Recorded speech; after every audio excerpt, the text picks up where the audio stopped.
निवडणुकीच्या पार्श्वभूमीवर प्रभाग क्रमांक 7 मध्ये आज एक नागरिकांनी एक छोटीशी बैठक लावलेली होती।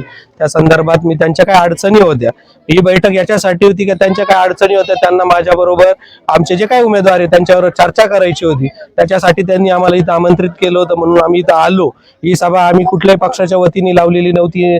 नागरिकांनी उत्स्फूर्तपणे प्रतिसाद देऊन त्यांच्या समस्या चर्चा करण्यासाठी ही सभा झाली। आम्ही नागरिकांबरोबर चर्चा केली आणि जे प्रस्थापित आहे आणि विस्थापित आहे हे यांचं प्रस्थापित आणि विस्थापितांचं आज निवडणूक चालू आहे आणि आम्ही विस्थापितांच्या गोरगरिबांच्या विस्थापितांच्या आणि सर्व जाती धर्माच्या बरोबर आम्ही आहोत।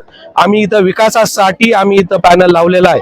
आम्ही आमचा कुठलाही राजकीय आदी पार्श्वभूमी जरी एवढी मोठी नसली तरी आम्ही सगळे जे काय नवीन तरुण सुशिक्षित तरुण बरोबर घेऊन आज जो काय पॅनल उभा केलाय शिंदे साहेबांच्या मार्गदर्शनाखाली याला खूप भरघोस प्रतिसाद आहे। प्रसाद नगरला ही माझी जवळजवळ असं वाटतं 3री-4थी कॉर्नर सभा असेल, परंतु तुम्ही त्याचा प्रतिसाद बघितला होऊन लोकांचे फोन येत आहे, लोक आम्हाला बोलावताय, लोक चर्चा करताय।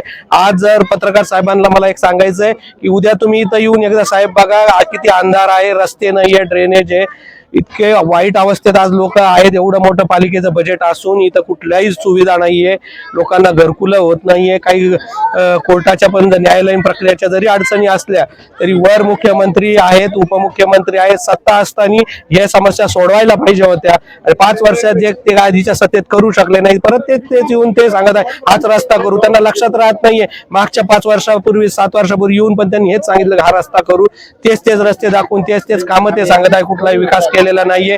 आज देवळाली प्रवाराचा विकास फक्त करू शकते ती शिवसेना आणि नागरिकांनी उत्स्फूर्तपणे महिलांनी सांगितलं की आम्ही तिन्ही फुल्याचे काय असन ज्या धनुष्यबाणाच्या करू। आणि देवळाली प्रवारात मला सगळा जो नागरिकांचा प्रतिसाद पाहून असं वाटतंय की नक्कीच खूप मताधिक्याने आमचा नगराध्यक्ष आणि नगरसेवक निवडून येणार आहे।